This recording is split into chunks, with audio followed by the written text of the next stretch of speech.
Jamais sans la grâce, une dévotion matinale proposée par l'Église évangélique de la grâce en collaboration avec l'Institut de théologie de Cotonou.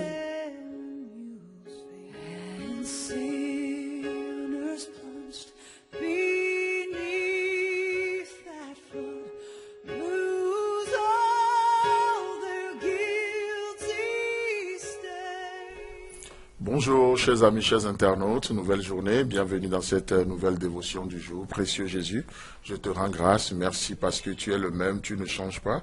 Même si tes voix changent, même si tu nous parles tantôt d'une manière, tantôt d'une autre, tu demeures le même. Et viens ce matin et remplis ce temps et parle à nos cœurs, s'il te plaît Jésus. Amen.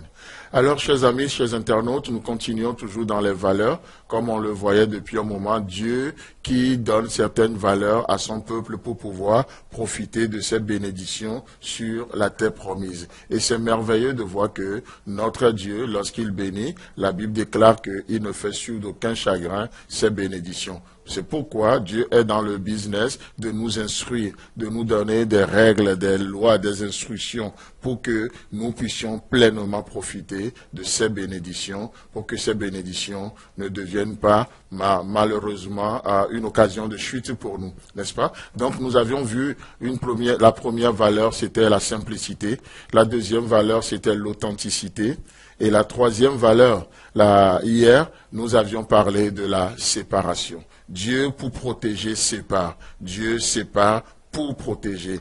Il ne sépare pas pour nous priver des choses, pas dans le but de nous isoler, que nous soyons plongés dans une vie de solitude. Non, il sépare pour protéger. Chorizo, il sépare pour protéger. Et ce matin, j'aimerais voir une autre valeur du royaume avec nous. Nous le voyons dans Marc chapitre 2, le verset 21 et le verset 22 où il est écrit.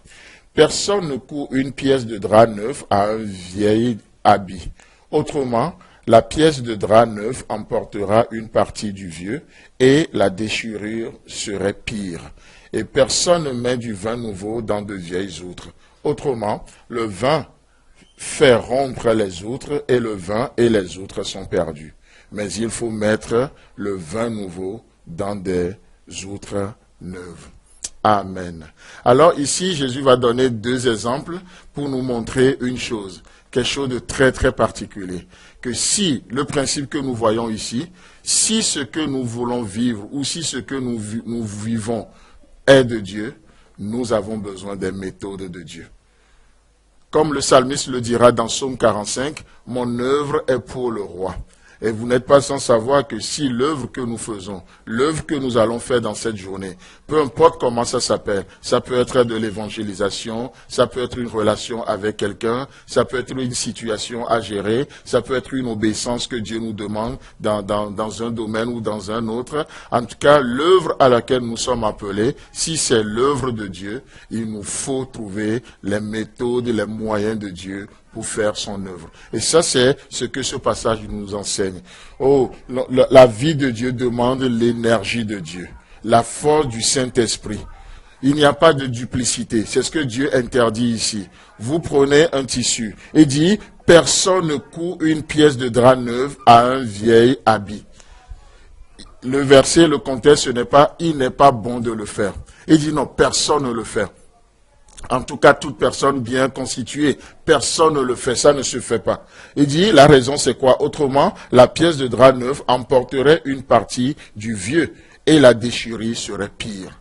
Oh, combien de fois nous essayons de vivre la vie de Dieu avec nos raisonnements? Combien de fois nous essayons de marcher dans l'obéissance que Dieu nous demande, mais avec nos méthodes?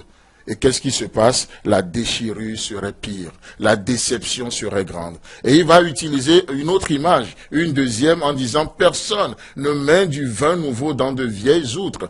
Personne ne le fait. Et dans le contexte où Jésus parlait, vous savez, c'est quelque chose qui se faisait, en tout cas à l'époque. Aujourd'hui, nous parlons des bouteilles. Mais à l'époque, les paysans avaient des bouteilles, mais en peau d'animaux, en peau de bœuf ou en peau de ceci. Et qu'est-ce qui se passe? Une fois que le vin est traité, ils le mettent dans ce pot-là, on va dire, ils le mettent là, et le vin, plus le vin devient fermenté, la peau qui contient le vin se gonfle également.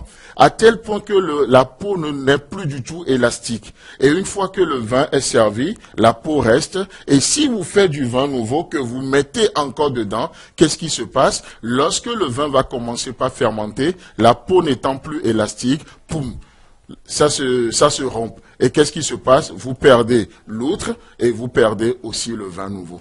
Et Jésus dit, ben voilà. Donc c'est pourquoi personne ne met du vin nouveau dans de vieilles outres. Autrement, le vin fait rompre les outres et le vin et les outres sont perdus. Donc, la vie de Dieu avec une nouvelle mentalité. La vie de Dieu avec l'Esprit de Dieu. Les méthodes de Dieu aujourd'hui dans tout ce que nous allons entreprendre. Que le Seigneur vous bénisse, qu'il vous fasse du bien et Dieu voulant, on se retrouve demain.